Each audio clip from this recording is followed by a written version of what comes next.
Faithless is he that says farewell when the road darkens. This is a quote by and courtesy of J.R.R. Tolkien from the Fellowship of the Ring. Welcome to Anime Assistance. My name is Eric, and we are about serving others by taking lessons learned from anime to change people's lives for the better. In this video, we are going to examine Overlord and 3 ways to make sure you choose loyal people for your social circle and how it benefits you. First up, define loyalty as an expression of love. Set a hard-line standard for loyalty. Having a tight, cohesive group of people at your side will grant you more freedom. You can act with confidence if you know there are people to back you up if needed. Some people believe loyalty is one of, if not the most overvalued moral. Most people do not deserve loyalty, they crow. Talk of loyalty comes from those who deserve it least. Loyalty chatter comes from those who want to escape or mitigate punishment. This cheapens the discussion and any positive action you can take. People feel loyalty is constraint. They are wrong. Loyalty is a prerequisite for group cohesiveness.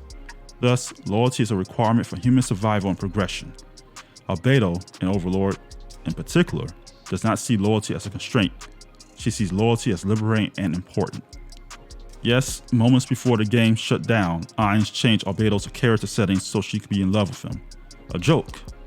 But even before this happened, we see the NPCs lined up, kneeling, ready for orders. Loyalty liberates us. A die-hard crew will free you from many of the stresses in the world. This is a requirement for you to love others. Test people's loyalty. Loyalty is a two-way street. Being loyal to those without integrity, tasteless, and debased organizations and people of the world is foolish. Plus, it gets you nowhere. Better to be loyal to yourself only than loyal to a legion of disloyal people. I am not a religious person. In fact, I would say I'm an atheist. Still, there are powerful words in the Bible. In the Gospel of Matthew 6:24, Jesus states, "No one can serve 2 masters. Either he will hate the one and love the other, or he will be devoted to the one and despise the other. You cannot serve God and money." Now, is loyalty a constraint or liberation in your eyes? How has someone who is loyal to you made a positive impact on your life? What are you waiting for? Let me know in the comments. Now, all this is embodied in the story of Overlord. In Overlord, it's the 22nd century, and the new game that's come out, or DMORPG, was released into the world. The game became immensely popular. Most of this was because it possessed an insane level of ability for the player to interact with the world. After over a decade run, the game creators decided to shut down the servers. In the game, there's a powerful guild, Ainz All Gone. The guild had 41 passionate warriors and was one of the most powerful in the game. Now only 4 players remain in the guild at the end. The other members had quit the game.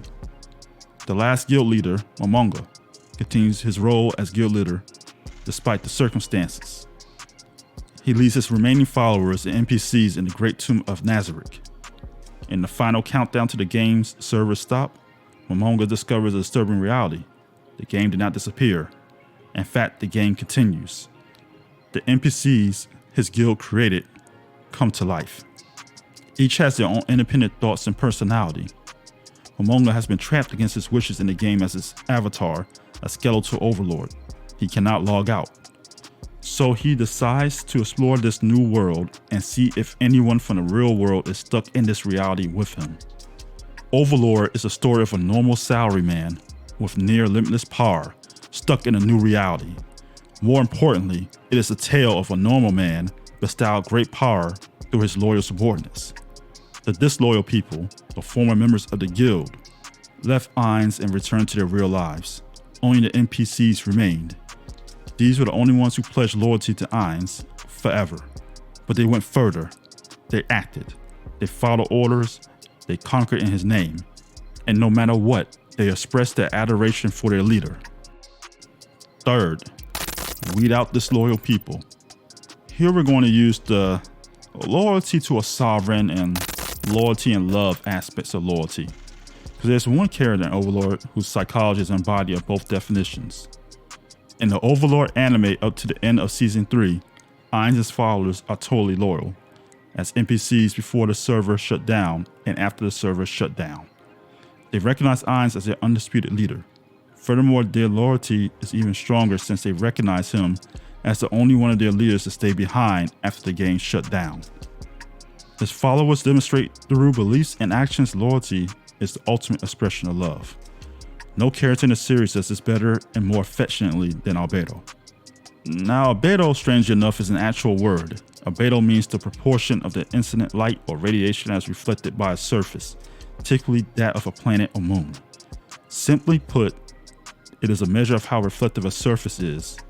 Albedo's affection and devotion to Ainz is a reflection of his loyalty to his guild and its members. And the rest of his guild members feel the same way about him.